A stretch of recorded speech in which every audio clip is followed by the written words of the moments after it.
Good afternoon, everybody. This is Scott DeCamp with CatchMark SportsNet. We are here at the Muskegon High School Football Media Day at Hackley Stadium in the Muskegon locker room. I don't know if you guys can hear me all right or not on this, with this or not, but I have some great guys with me today.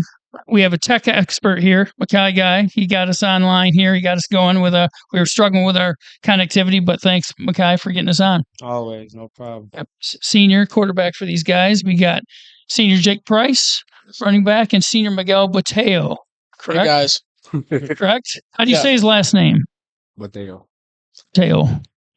Right. Botello. Botello? Just say Botello. It's easier. It's easier, guys. That's what he tells everybody. Yeah. So, no, but we're here for a media day.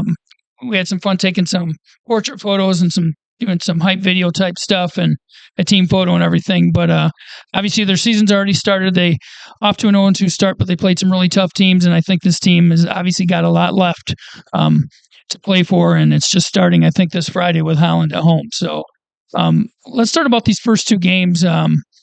What are the things you guys learned from that? And you feel free, any of you guys, to kind of step up and speak when you feel like it. I think from playing those two games, we learned that every team is not going to be a walkthrough.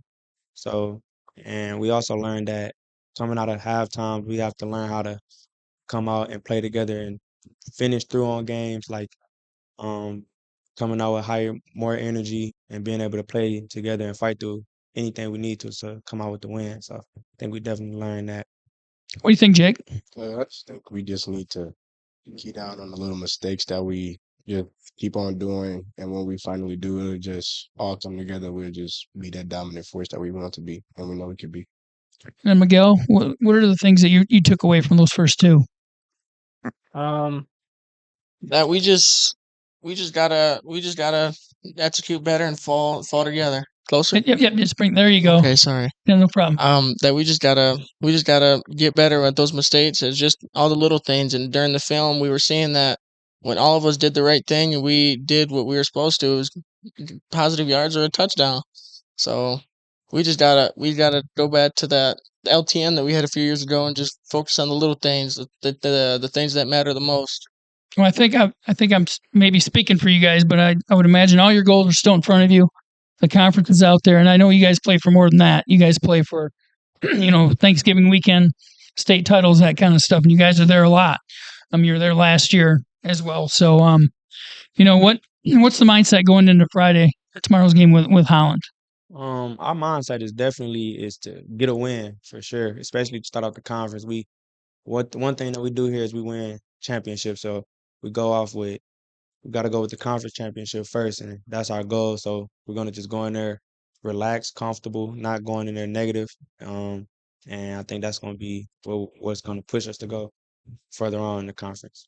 And what are those goals, would you say, in your words, Jake, what would you say are the things that you guys are really going for? To be able to execute good, to win it all, and to just stay as a family. Don't let stuff that happen outside or on the field break us apart, because then we'll just be a bad team and we'll stay losing. Miguel, and what's it like changing gears a little bit here, battling with those guys up front? And you've been doing it for a long time, and you guys got an experienced group up there. How do you think you guys have performed, and what do you think is maybe left for you guys to do, or what are the biggest strides you guys can make yet up there, up front? Well, first of all, how I think we haven't performed nowhere near what we're capable of, because of just all the little tiny mistakes we've been doing. But what I'm looking at, what was the second question? Just about like where you guys can go from here, what your ceiling is. You know, what our ceiling, right now, our ceiling is limitless. Honestly, we have such a great group up front. Like we have a junior left tackle, Jim.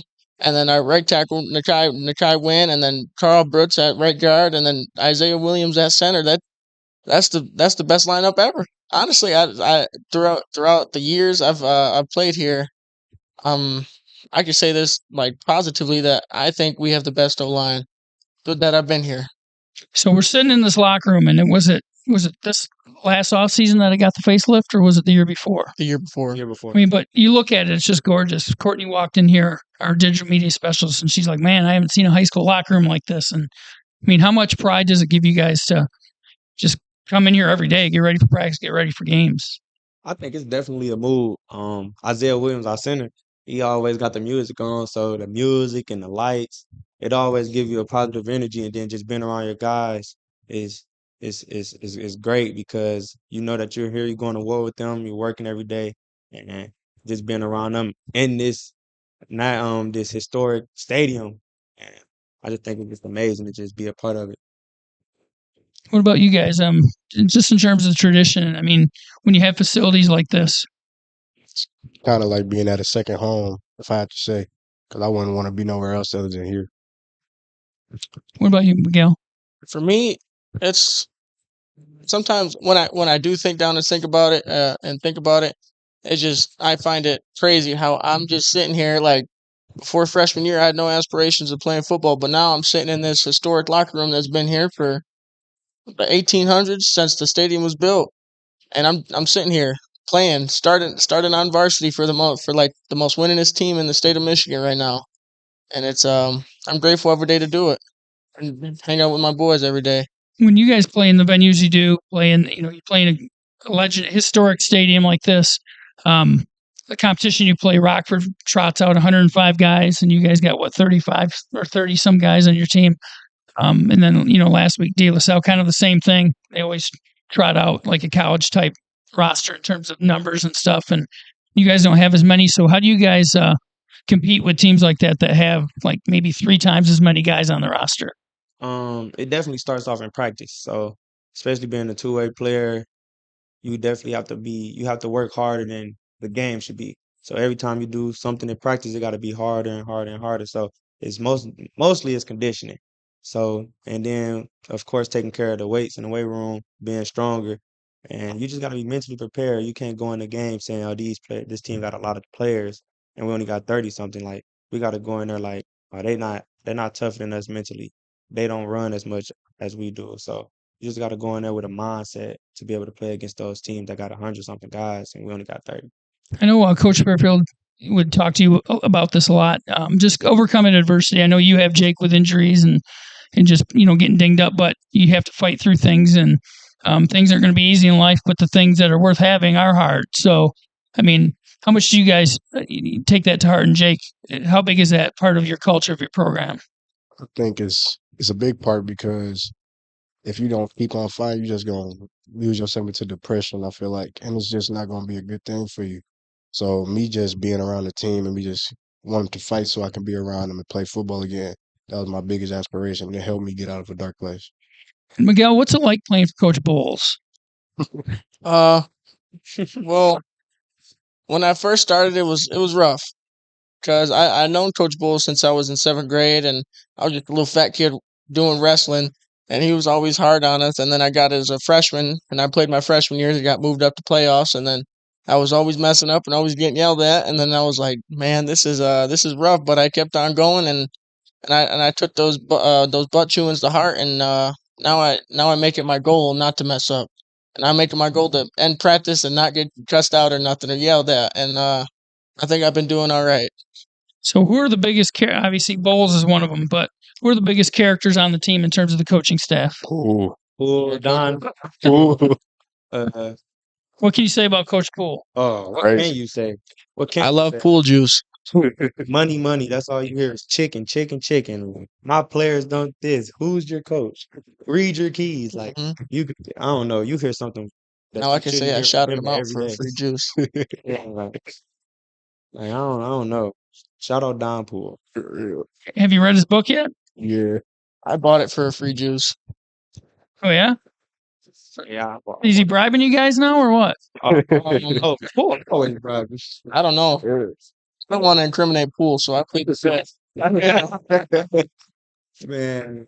Fair enough. But going back to a serious note, though, you talked about playing for championships, and one of the things when I worked for Live, I did a kind of a big breakout series on Muskegon Big Reds athletics and opportunities, and the big theme of that was scholarships and championships. And I know you guys are all thinking along those lines. So, what are your opportunities for each of you so far? Maybe collegiately, or what are you looking to do? Past high school. After high school, I have 3 offers right now. I have Livingstone University, Wayne State University, and Calvin University. And I think after I'm thinking about going into law school to become an attorney. But if that doesn't work out, I'm gonna end up falling back on going into sports management or business. I know you're a very good student too, NHS kid, right? Yes, president of the So, NHS. yeah. All right, yeah, we gotta wrap this podcast up. We had trouble getting it on, but he needs to get you guys back out to practice. Sorry, Coach Fairfield, for monopolizing your guys' time. But any closing thoughts or anything about the season or about what's to come for you guys before we sign off on this podcast? One thing that I do want to say is for our team, which is we have to just continue to be positive because those first 2 wins is something we're not used to, especially losing home games and being back-to-back games. So I think that to stay positive, stay connected, and look towards the future and not living off the past. Yeah. What about you, Jake? Just I said for real, just stay positive.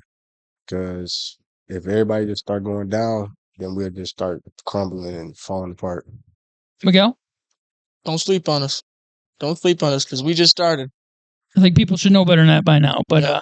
Thanks a lot, guys. Again, thanks for your patience. Thanks, Makai, for getting us on, getting this airplane off the ground. And we got to land it before Coach Fairfield comes and crashes it for us. So, but no, thanks a lot, guys. This is Scott DeCamp with CatchMark SportsNet, and this was the Muskegon Big Reds Football Media Day.